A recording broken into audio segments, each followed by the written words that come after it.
Vamos falar agora sobre a nova pesquisa Atlas Intel Bloomberg, divulgada nesta terça-feira, e que traz um novo cenário para a corrida presidencial de 2026.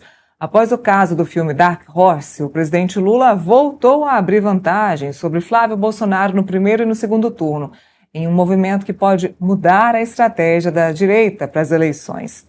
O levantamento é o primeiro divulgado após a revelação das conversas entre o senador e o banqueiro Daniel Worcaro, do Banco Master. Indica impacto direto do caso na disputa eleitoral. Para a gente analisar o peso desse episódio, o reflexo nas pesquisas e o que esses números podem representar para 2026, a gente conversa agora com Márcio Coimbra, cientista político. Márcio, muito bem-vindo. Obrigada mais uma vez pela participação aqui com a gente. Agradeço o convite, Neila. É uma satisfação estar aqui no Metrópolis contigo e com o Felipe para comentar a pesquisa. Olha, vamos lá falar logo sobre essa vantagem do Lula à frente do Flávio Bolsonaro, isso porque no primeiro turno, nesse cenário de primeiro turno, Lula aparece com 47% das intenções de voto, enquanto Flávio tem 34,3%. Essa diferença entre os dois chega a 12,7 pontos percentuais. Em relação à pesquisa anterior, Flávio caiu mais de 5 pontos. Outro destaque desse levantamento é o crescimento do Renan Santos.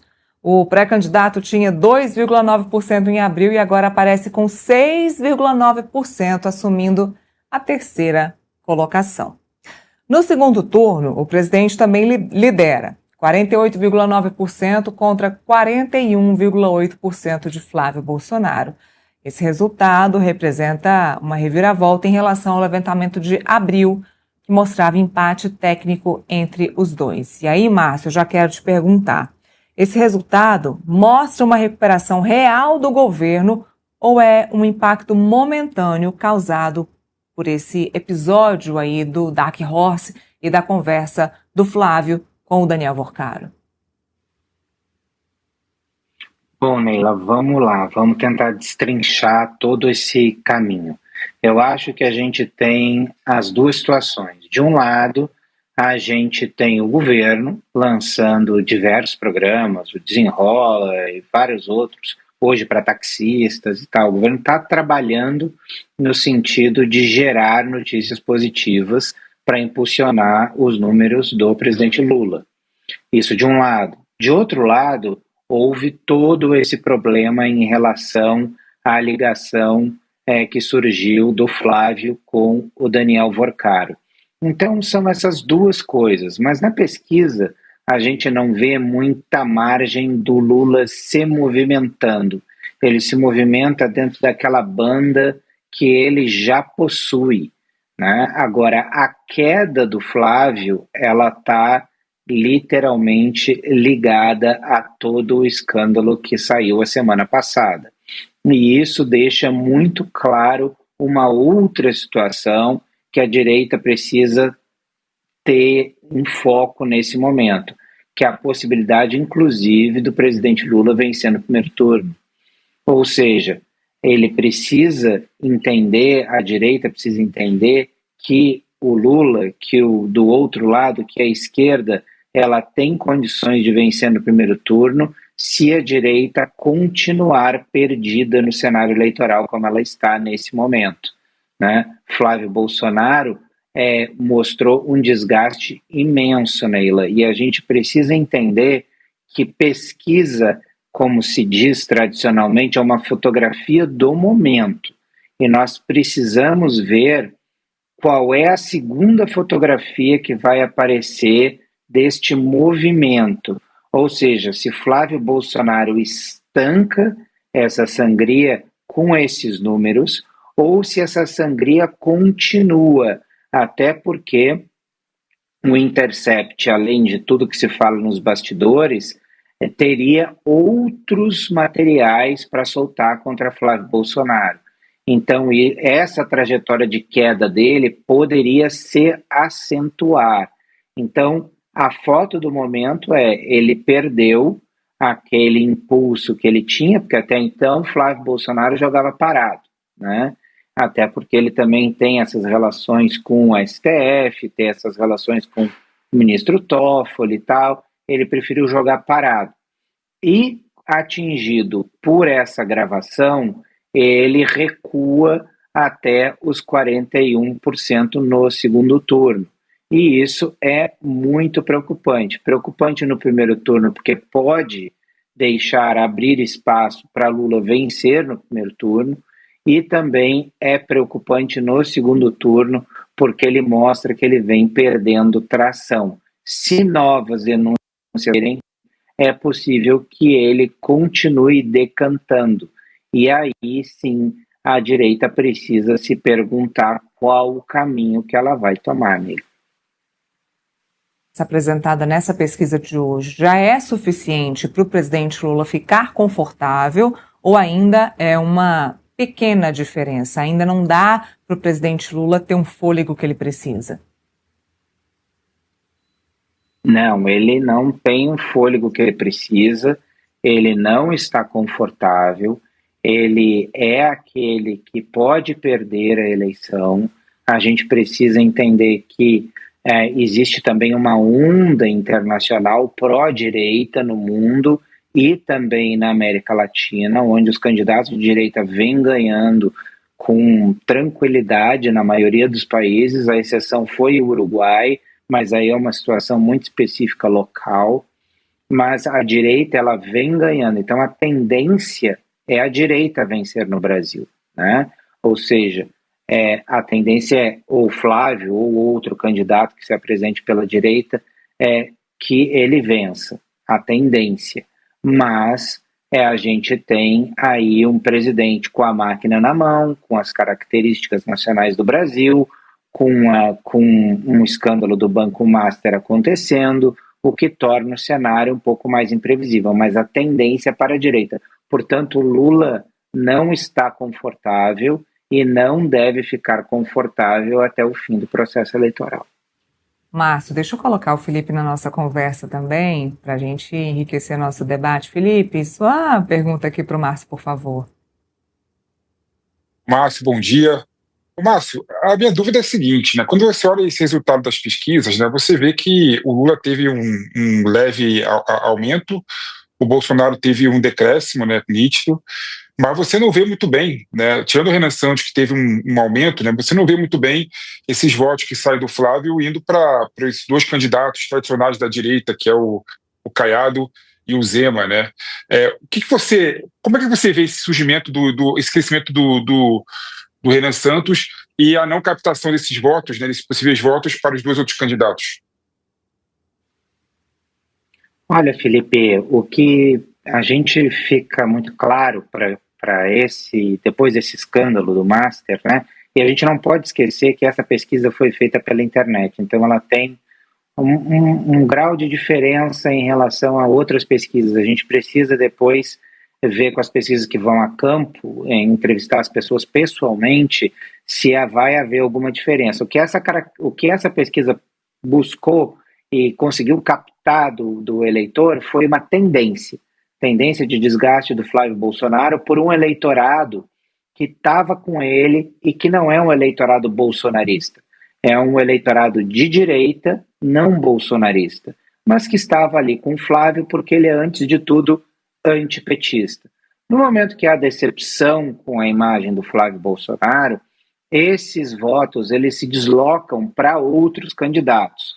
E aí a gente tem uma grande diferença entre Caiado e Zema, porque os dois adotaram estratégias diferentes. Caiado adotou a estratégia da prudência, porque ele visa ainda, caso Flávio caia fora da disputa, ele visa receber esses votos de Flávio, e o Zema, ele partiu para o ataque. A gente vê que quem partiu para o ataque, que foi o Zema, ganhou um pouco mais, ele teve um deslocamento ali positivo de 1%. Caiado permaneceu parado. E Renan Santos, que é outro candidato que atua na ofensiva, que ataca tanto Lula quanto Bolsonaro, ele cresceu bastante. Cresceu aí um pouco acima da margem de erro, ou seja, os votos de Flávio se deslocaram um pouco para Zema, pouco para Renan Santos, e eu acho que ainda deve ter engrossado um pouco o caldo dos indecisos.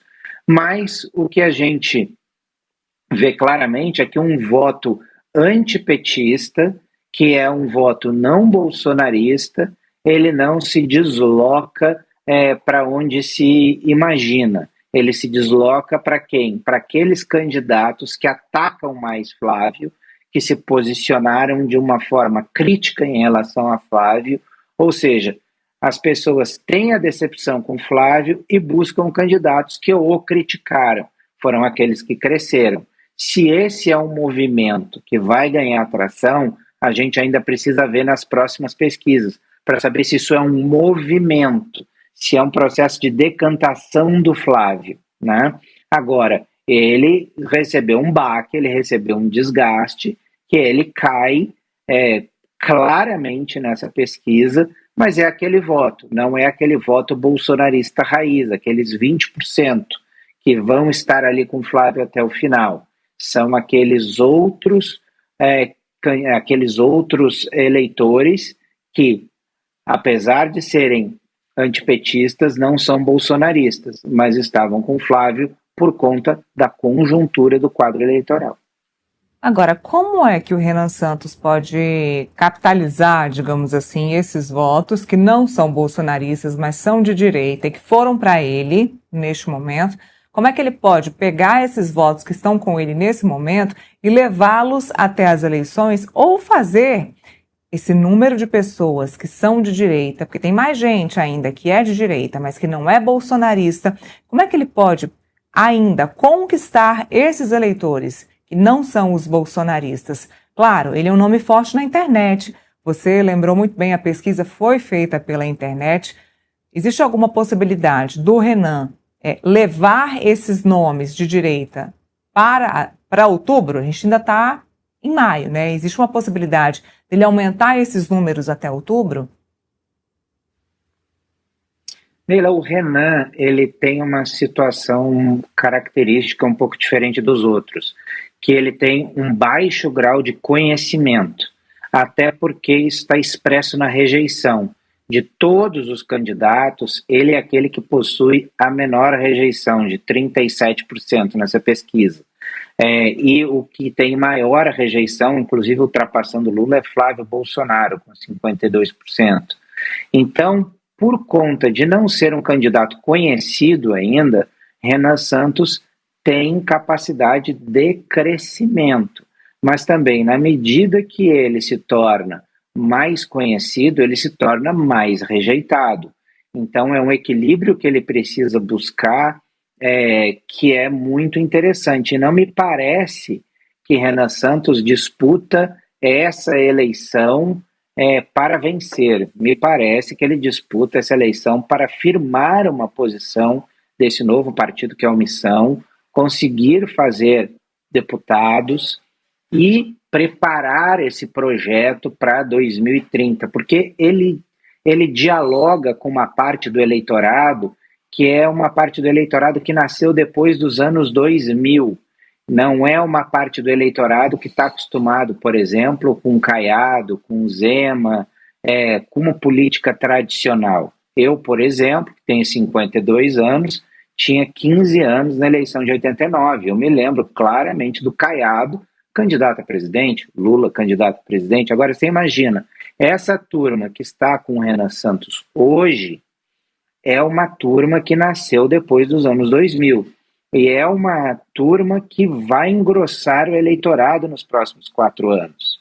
E aí muita coisa pode mudar com essa nova geração que vê a política de forma diferente, né? E pode ter um candidato para chamar de seu daqui a 4 anos. Me parece que Renan Santos vem consolidar o seu nome nesse ano, mas que ele não teria musculatura para vencer. A gente não pode dizer que nada é impossível, mas nesse momento parece que ele não tenha musculatura para vencer, mas que ele pode sim crescer, assustar e apresentar o seu cartão de visitas para uma nova política, para uma nova geração que vem chegando e assumindo o poder tanto no setor privado como no setor público, começa a aparecer e que pode dar as cartas daqui a 4 anos. Voltando à questão do impacto das conversas do Vorcaro com o Flávio Bolsonaro, a pesquisa mostra o tamanho do impacto político do caso Dark Horse na pré-candidatura de Flávio Bolsonaro à presidência. Segundo o levantamento, 64,1% dos brasileiros avaliam que o vazamento dos áudios entre o senador e o banqueiro Daniel Vorcaro enfraqueceu a imagem de Flávio na disputa de 2026. Desse total, 45,1% dizem que o desgaste foi muito grande. A pesquisa também aponta a queda nas intenções de voto do senador após a divulgação das conversas sobre o financiamento do filme Dark Horse, além de mostrar que a maioria dos entrevistados passou a associar o caso ao escândalo do Banco Master. O episódio já provoca pressão dentro da direita e levanta dúvidas sobre os próximos caminhos dentro da campanha bolsonarista. E temos enquete para o público, para você.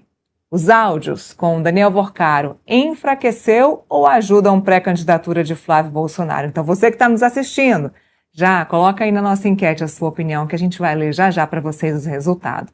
Agora a gente volta aqui para os nossos números. Márcio, esse caso Dark Horse, ele tem o potencial para ter um desgaste temporário ou um desgaste que pode chegar até outubro ou até mesmo levar a direita, o PL, a pensar de fato em mudar o candidato à presidência da República?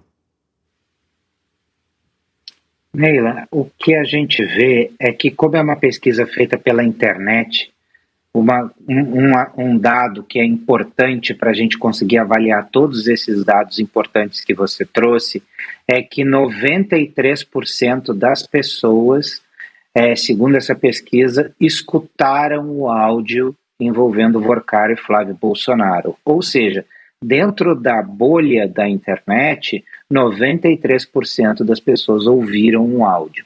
Então, isso tem um impacto enorme. E a gente vê a perda de eleitores de Flávio Bolsonaro claramente ligados a esse fato, que foram esses 93% de pessoas que ouviram a gravação. Agora, a gente precisa entender também esse cenário eleitoral de desgaste de Bolsonaro para ver se Bolsonaro vai acabar com a sua candidatura indo até o fim.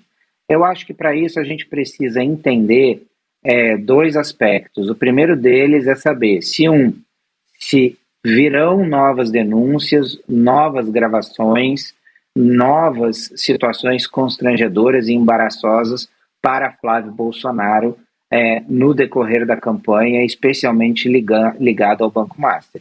E o outro caminho, é saber se não haverá mais nada além disso. A equipe de Flávio Bolsonaro ficou muito chateada dele não ter contado essa situação para ele anteriormente. Então ele claramente reagiu de forma errada, porque ele não estava preparado pela sua assessoria para lidar com esse caso. Então, primeiramente, a gente precisa entender se terão novas denúncias ou se não terão novas denúncias. Isso vai nos dizer se Flávio vai continuar decantando ou não.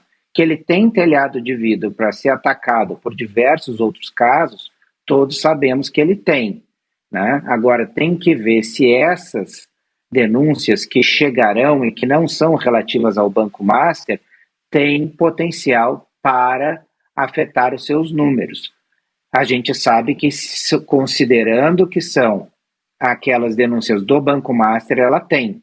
Agora, as outras, elas não estão ainda muito claras se podem afetar a sua imagem. Agora, se a direita vai desistir ou não da candidatura do Flávio, a minha aposta é não. Porque a candidatura do Flávio para o bolsonarismo, para Bolsonaro, para a família Bolsonaro, não é uma candidatura para vencer. Se vencer, ok, ótimo. Eles procuram e buscam vencer, mas esse não é o grande objetivo. O grande objetivo é manter os Bolsonaro no controle da direita brasileira e fazer uma grande bancada dentro do PL. O Valdemar da Costa Neto fala algo em torno de 115 a 120 deputados, o que é um número massivo de parlamentares sendo eleitos. Agora, O bolsonarismo escolheu Flávio Bolsonaro para manter o controle da direita, como eu falei. Agora, vai depender, né, como o Flávio vai se mostrar nas pesquisas. Se ele for e fizer os 20%, para Bolsonaro e a sua família, vai estar tudo bem. Ok, a esquerda venceu, mas eles ainda vão estar controlando o PL, um grande número de deputados federais, um grande número de senadores e governos de estado. Isso, eles continuam com a hegemonia da direita com eles. Por isso que o bolsonarismo não escolheu um terceiro nome para ser candidato, como, por exemplo, Tarcísio, ou embarcou como vice de Caiado ou de Zema. O bolsonarismo quer que Flávio vá até o fim. Agora, precisa também conversar com o Valdemar da Costa Neto, saber se isso vai ajudar a eleger o número de deputados que ele quer. Me parece que Flávio vai até o final, que eles vão conseguir eleger uma grande bancada, mas que talvez ele não vença a eleição. Me parece que é um cenário que pode vir a se desenhar nesse momento. Mas que ele vai até o fim, a tendência é que sim, é que ele continue. Ô Márcio, um dado importante e interessante que foi divulgado nessa pesquisa, e eu queria pedir para a produção colocar aqui na tela com a gente, foi o último dado que vocês colocaram, produção. Qual grupo político esteve mais envolvido no caso do Banco Master? A pesquisa pergunta, e as pessoas que responderam mostram que o principal grupo político envolvido no caso do Banco Master são os aliados de Bolsonaro, com 43,3% dos votos. E aí eles respondem, principalmente os aliados de Lula, 32,8% dos votos. Todos estão igualmente implicados no esquema, 16,1% dos votos. Principalmente o Centrão, 7,1% dos votos. E aí vem o dado mais importante, por incrível que pareça, nessa pesquisa toda, é o não sei, com 0,7% dos votos. Que quer dizer o seguinte, Márcio, a população está interessada e está informada nesse caso. Pouquíssima gente não sabe da história, ou seja, está todo mundo muito bem informado sobre isso.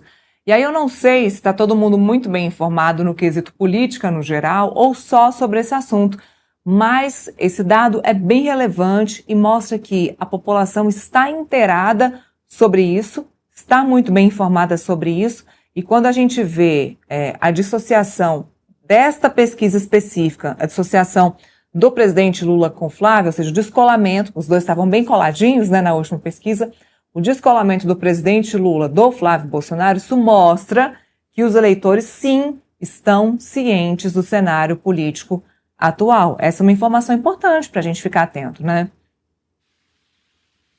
Muito importante porque, como você bem colocou, Nélia, eles estão correlacionados, né? Flávio Bolsonaro perde aderência no momento que as pessoas enxergam o bolsonarismo mais aliado ao caso do Banco Master, né?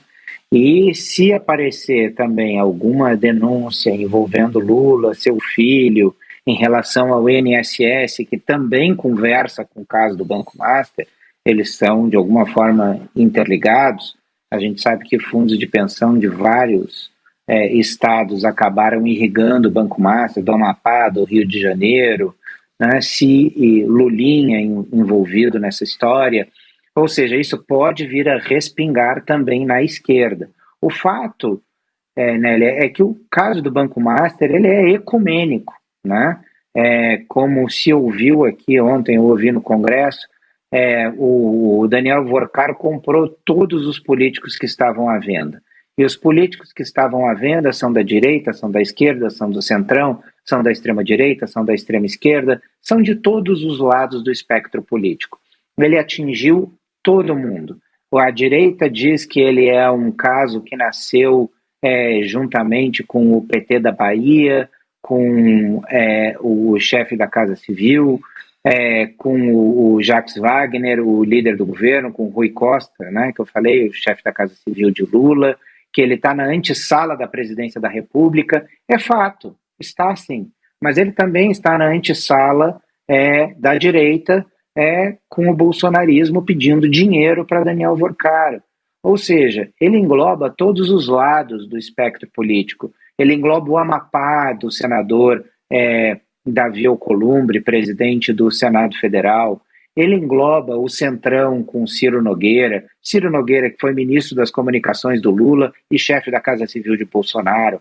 Ele engloba o Centrão, ele engloba todos os lados. E vai me parecer que todos os espectros políticos vão tentar jogar o caso do Banco Master para o colo do outro lado. Mas, na verdade, é uma bomba que está no colo de todo mundo, de todos os espectros políticos. Aí me parece que essa bomba estourando em todos os lados, isso pode acabar beneficiando quem? Pessoas de fora desse espectro, como, por exemplo, Zema, como, por exemplo, Renan Santos, que foram aqueles que mais se beneficiaram nessa rodada de pesquisas. Então, a gente precisa entender o quanto o Banco Master vai pautar essa eleição. E você está certíssima em dizer que há uma correlação, que o eleitorado está entendendo, que o eleitorado está de olho, especialmente esse eleitorado que está na internet, que é o que essa pesquisa pegou. É sempre bom a gente colocar isso para aqueles que nos veem, que nos escutam nas redes. É um eleitorado que está mais ciente de tudo. Vamos ver se isso se consolida para todo o eleitorado, agora, inclusive aqueles fora da internet. Vamos ver as próximas pesquisas, o que saem dos resultados pós-Dark Horse, né, para ver se o Flávio Bolsonaro melhora os números ou se isso de fato foi um episódio que impactou a campanha do PL e do próprio Flávio Bolsonaro. Márcio Coimbra, obrigada mais uma vez pela participação e pela análise dos números aqui da pesquisa com a gente. Muito obrigada. Eu que agradeço, né? Agradeço o Felipe, agradeço o convite para estar aqui no Metrópolis com vocês na manhã de hoje. Um grande abraço.